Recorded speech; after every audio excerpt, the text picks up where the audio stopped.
جناب عثمان غنی بہت بڑے امیر تھے، بہت بڑے امیر المومنین تھے، لاکھوں مربع میل پہ حکومت تھی۔ چند سو آدمیوں نے آ کے گھیر لیا عثمان غنی کے گھر کو، اور کربلا میں تو 3 دن پانی بند رہا ہے، حضرت عثمان غنی پہ 40 دن پانی بند رہا ہے، 40 دن۔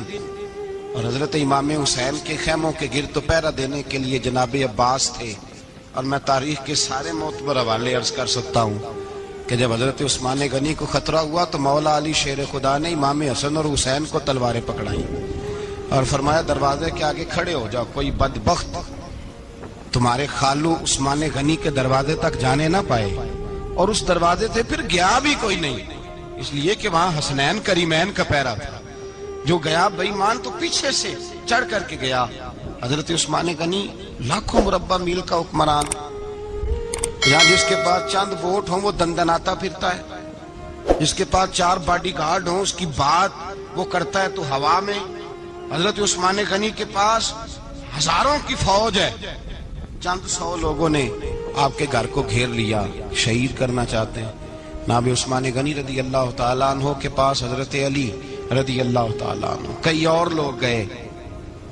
کہا عثمان 3 باتیں ہیں، یا تو ہمیں اجازت دو، یا تو تم تھوڑی دیر کے لیے خلافت چھوڑ دو، حکومت چھوڑ دو، چند دنوں کے لیے کسی اور کو امیر بناؤ۔ جناب عثمان کہنے لگے مجھے تو حکومتوں سے دلچسپی نہیں، لیکن میں چھوڑ نہیں سکتا، اس لیے کہ میرے مصطفیٰ کریم علیہ السلام نے مجھے فرمایا تھا عثمان اللہ تجھے قمیض پہنائے گا، لوگ اتارنا چاہیں گے پر تم اتارنا نہ۔ فرمایا میں سمجھ گیا ہوں، اس سے مراد یہی ہے، میں نہیں چھوڑتا۔ کہا عثمان پھر اس طرح کریں، ہمیں اجازت دیں، یہ چند 100 لوگ ہیں، ہماری تلواریں چند منٹ میں فیصلہ کر دیں گی۔ جناب عثمان غنی فرمانے لگے میں نبی پاک کا شہر اپنی وجہ سے خون میں رنگ دوں، میری وجہ سے؟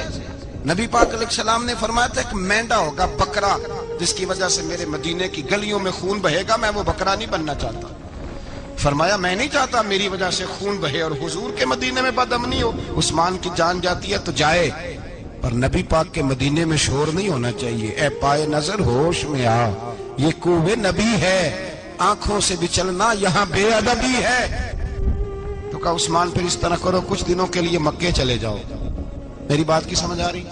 کچھ دنوں کے لیے مکے چلے جاؤ۔ تو جناب عثمان نے داڑھی پکڑ لی، کہنے لگے دیکھ رہے ہو ساری سفید ہو گئی ہے، میں نبی پاک کا شہر چھوڑ کے نہیں جانا چاہتا، میں رسول اللہ کے مدینے میں مرنا چاہتا ہوں، میں نہیں چھوڑوں گا حضور کا شہر۔ یہ انداز ہے جناب عثمان غنی۔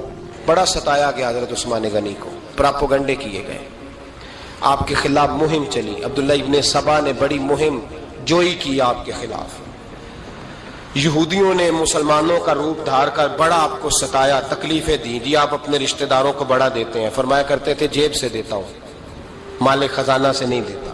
حضرت عثمان غنی رضی اللہ تعالیٰ عنہ کو بڑا ستایا گیا۔